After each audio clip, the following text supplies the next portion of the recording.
Chicago, they've had a loss to start the season. Yep. And then a draw right after that. But they are rolling. In fact, they just rolled over a undefeated Vancouver with his own kid, Gregg Berhalter. So saw his own son and said, watch what I'm going to do. The Berhalter Bowl. Yeah, dude, this is crazy. Also, Berhalter winning seems pretty poignant with everything going on with the national team.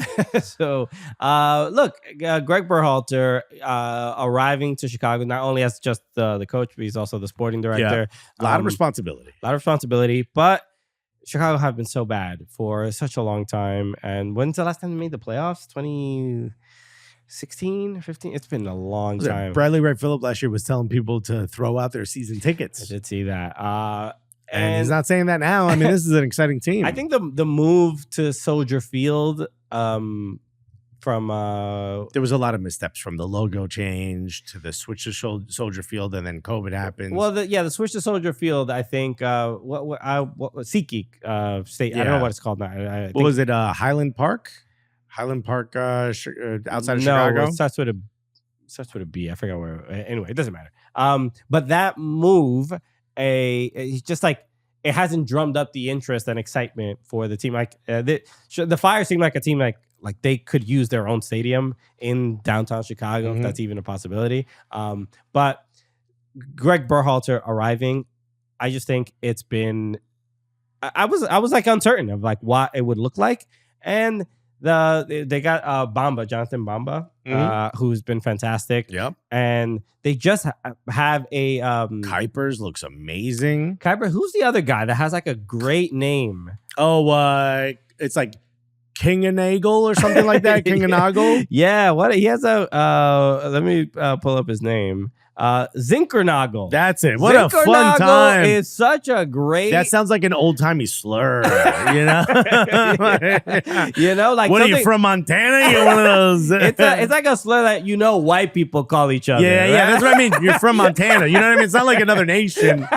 You're from one of those news states. Yeah. It's a slur you can say in front of grandma. Yeah. She says it. So, grandma, we don't say Zinkernagel anymore. Gosh darn it, Grandma. She must be really upset. Wow. No, but they look, I always take these games as during international breaks.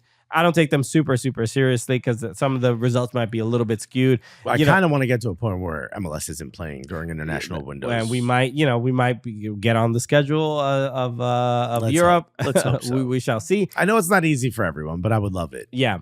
So I don't take it too seriously, but like you got to give credit where credit's due. So to put 3 up against Vancouver on the road is impressive. And does it really matter though? You always say this. You're like, if it's not the last game of the season, it's not the last game. But we've seen this before, man. We've seen teams be absolutely dreadful in the first 10 to 12 matches, and then you turn on. You just got to get into the playoffs. I think at the end of the day, one of the positives is Chicago have been dreadful for so long that there's hope. Yes. It's beautiful, but this could turn sour very quickly. It could. I have no reason to be that pessimistic. I mean, I don't think so either. But do you have reason to be optimistic? You're saying it's really difficult to be abysmal the first 10 or 12 games of the season and then all of a sudden be great in the playoffs and end up winning. That's very rare. I can't even. When's the last time Portland when they barely snuck into the playoffs? And they ended up winning the whole thing. Okay, yeah. I'm not saying it's never going to happen. That's the only time, but that's the one that it's rings a bell. So rare. I'm just saying to be dismissive of these early games, I think is a little. Look at what Miami did. They ransacked the season, and then they end up losing in the playoffs. And then Atlanta gets found out, and they lose to Orlando. Yeah, but what I'm saying is the first few matches, this essentially boils down to a preseason. Okay, a competitive preseason tournament is the first 10 matches. Completely disagree. This is of course you do. Well, go ahead, comments. I'm annoying. You're basically like, it's if there's no pro rel, the first few matches don't matter. No, it's not that. I think it's just so many teams. No, and because it's not a balanced schedule, you kind of get the first 10 matches. No matter. Also, there's 8 teams that get into the playoffs in each division. Right. It's crazy. Okay.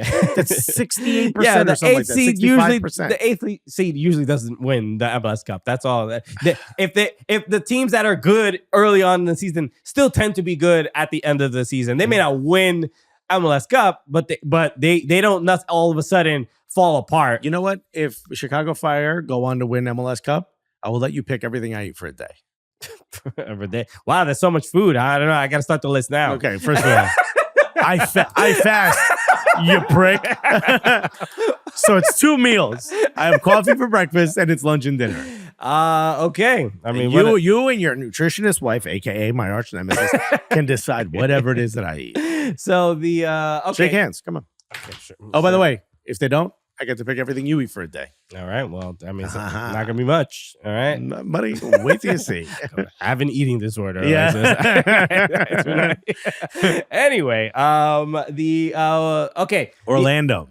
No, first up, before Dean Smith, we have to talk about. Oh yeah, he got a contract extension, huh? Yeah, that got a contract. He probably was like, "Yes, I will accept the contract extension that you are offering me." But still, I think you and I were a little worried about when he first came. We're like, "Oh, is he too old school, too old British?" You know, Gam Tam is gonna be too much for old. But Dean. he's thriving. We also said the sun would affect him.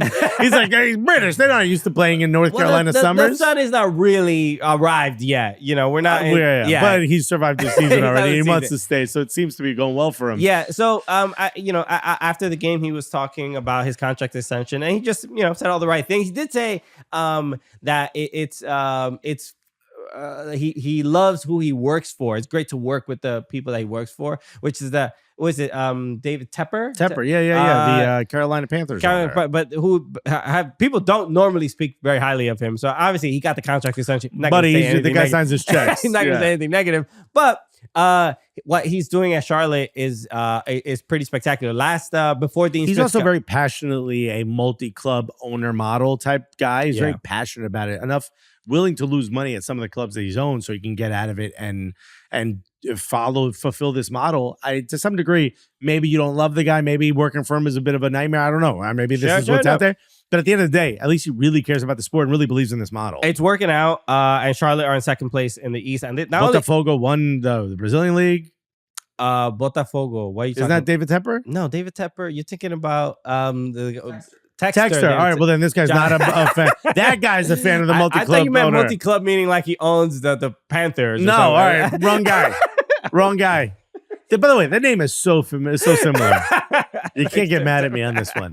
Tepper and Texter, you think, come on. You wonder why the comments say what they say. No, because that's only ones. You know what? I'm going to pick comments, Carter. I'm going to pick the comments next time. Anyway. Wait till you see what some of these first-time commenters with no photo say about you, Carter. But Charlotte look great. They look spectacular. They are the first when they first got into Major League Soccer, they played like an expansion club, much more cautious. Remember they fired their manager like 3 weeks before the season. Right. And it was a rough one. He was like, what was it? Estamos cagados, something like that. He said, Estamos jodidos. Yeah. And so there's clearly the ship has been righted, and there's there's a solid foundation. It's a really great fan base there as well. So I'm glad that it's working out for them. Totally. So Wilfried Zaha also a genius pickup. That helps quite a bit. I said he would be immediately a great marketing move for the club. And the fact that he joined the club, the fact that he picked that club, he could have gone pretty much anywhere if that he wanted. It's because of Dean and Dean Smith. So it was a good move to obviously keep him with the club for 2 more years. Every highlight is them on a counterattack. Every single highlight. So I have a feeling you're watching a lot of bunker ball and a lot of sprints to the other side. But it works out for them. They flood the box with numbers. It's fun to watch. To be working. And they did that without Patrick Aljamain. So that was impressive. Just another player and that we want to highlight from Orlando City. Pasalic. What's his first name? What's Pasalic's first name? I know he's Croatian. Guadalupe Pasalic would be. Everybody knows that guy. Marco Pasalic. And we've been watching him. He's a new DP for Orlando. He came from Belgium, if I'm not mistaken, right? I think he came from the Croatian league. Maybe it was Croatian league. Actually, you're right. Yes, he was at Dortmund though for a long time. Yeah. And he scored a goal against DC United that was just absolutely spectacular, and we can take a quick look at it right now. And just the build up to it, but I love the. You don't see this too much in MLS, especially in a run like this, where you the entire team did so much to get you that ball, and we're all gonna run in the box. We're all gonna crash in there. We're all gonna deter our defenders from crashing to you. And he's just like, nah, I got this. Yeah, watch what happens. Watch what I can do from out here, bro. That's Muriel or Ojeda that gave him that ball. I think it was Muriel.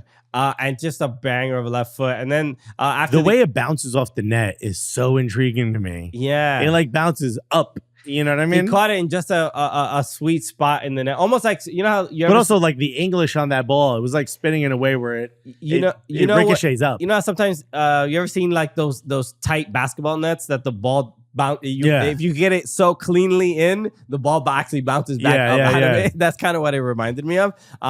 But it's interesting because Orlando, we were just at Yankee Stadium to see them play NYCFC, and NYCFC handled them pretty well. And it's like, but Orlando seemed to be a bit more threatening than I think that we saw in person. Yeah, I think that's part of the home field advantage of the pitch being a little different than most of the ones they play. And we've seen this from time to time, and then come the playoffs, they figure out how to play against this. But yeah, I think Orlando is a lot more exciting. I think there were some questions about Pareja after last season, right? You know, sort of can he keep his job? And we have such positive experiences from talking to Oscar Pareja. Yeah. It's exciting to see some Muriel kind of playing better now, and it feels like the things are lining up for them positively. Again, it's early. I hate to be that guy again. It is early, but still, like these are positive signs to see. Kind of, you wonder what was going on last year, and now it seems like maybe some of those ghosts are gone. Yeah, and to the comment about like it's early or whatever,